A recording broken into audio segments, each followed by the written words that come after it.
ఇది నాకు చెప్పింది నా చిన్ననాటి స్నేహితుడు కార్తిక్. వాడు ఈరోజు కూడా రాత్రి ఒంటరిగా ప్రయాణం చేయడు. కారణం ఆ రైలు ప్రయాణం. ఇది 2019లో జరిగింది. కార్తిక్ అప్పటికి ఒక ప్రైవేట్ కాలేజ్లో లెక్చరర్గా పనిచేస్తున్నాడు. ఒక శనివారం రోజు పని అయిపోయి రాత్రి ఇంటికి తిరిగి రావాల్సొచ్చింది. బస్సుల్లేవు. చివరి ఆశగా ఒక ప్యాసింజర్ ట్రైన్ ఉంది. రాత్రి 10:40కి బయలుదేరే రైలు. ఆలస్యమైనా సరే అదే ఎక్కాడు. రైలు స్టేషన్ చాలా చిన్నది. 4 లైట్లు, ఒక టికెట్ కౌంటర్, చుట్టూ చీకటి. ఆ టైంలో ప్లాట్ఫామ్ మీద 5-6 మంది కంటే ఎక్కువ లేరు. గాలి కూడా వింతగా ఉంది. నిశ్శబ్దం అసహజంగా అనిపించింది. రైలొచ్చింది. కార్తిక్ ఎక్కాడు. సాధారణంగా ఆ రైల్లో జనాలెక్కువ ఉండరు. కానీ ఆ రోజు ఒక కోచ్ పూర్తిగా ఖాళీగా ఉంది. ఎందుకో తెలియదు కానీ అదే కోచ్లో కూర్చున్నాడు. రైలు కదిలింది. మొదటి 10 నిమిషాలు బాగానే ఉన్నాయి. రైలు శబ్దం, గాలి, చీకటి, బయట దృశ్యాలు. ఫోన్లో టైం చూశాడు. 11:12. అప్పుడే ఎవరో నడిచే శబ్దం. కోచ్ లోటలే. కార్తిక్ తలెత్తి చూశాడు. ఒక అమ్మాయి నెమ్మదిగా నడుస్తూ వచ్చింది. తెల్ల చీర, జుట్టు ముందుకు పడిపోయి ముఖం సరిగ్గా కనిపించలేదు. రాత్రి ట్రైన్లో ఎవరికైనా ఇలా ఉండటం పెద్ద విషయం కాదు అనుకున్నాడు. ఆమె ఎదురుగా ఉన్న సీట్లో కూర్చుంది.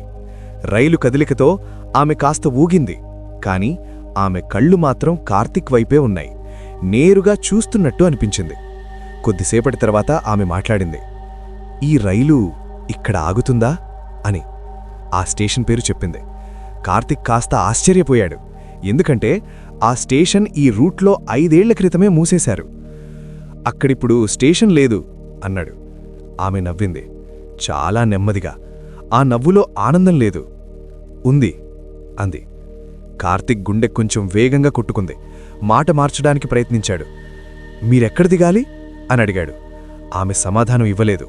కేవలం అతన్ని చూస్తూనే ఉంది. రైలు లైట్లు ఒక్కసారిగా మినుకుమినుకుమన్నాయి. ఆ సమయంలో కోచ్లో చలి పెరిగిపోయింది. ఏసీ లేని కోచైనా గాలి మంచులా ఉంది. కార్తిక్ చేతులు వణికాయి. ఫోన్ తీసి టైం చూడబోయాడు. ఫోన్ ఆన్ కావడం లేదు. అప్పుడే ఆమె లేచి నిలబడ్డది. నెమ్మదిగా అతని వైపు అడుగులు వేసింది. అడుగుల శబ్దం లేదు. నేలను తాకట్లేదేమో అన్నట్టుంది.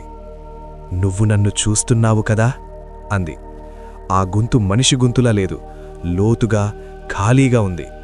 ఆమె ముఖం ఇప్పుడు కొంచెం కనిపించింది. చర్మం పచ్చగా, కళ్ళు అసహజంగా పెద్దగా ఉన్నాయి. కార్తిక్ లేచి డోర్ వైపు పరిగెట్టాడు. రైలు వేగంగా ఉంది. డోరు తెరవలేడు. వెనుక నుంచి ఆమె నవ్వు వినిపించింది, చాలా దగ్గరగా. అప్పుడే రైలు అకస్మాత్తుగా ఆగింది. ఇది స్టేషన్ కాదు, అడవి మధ్యలో. చుట్టూ చీకటి. కోచ్ లైట్లు ఆఫ్ అయ్యాయి. పూర్తిగా అంధకారం. చీకట్లో ఆమె స్వరం వినిపించింది, "ఇక్కడే దిగాలి" అని.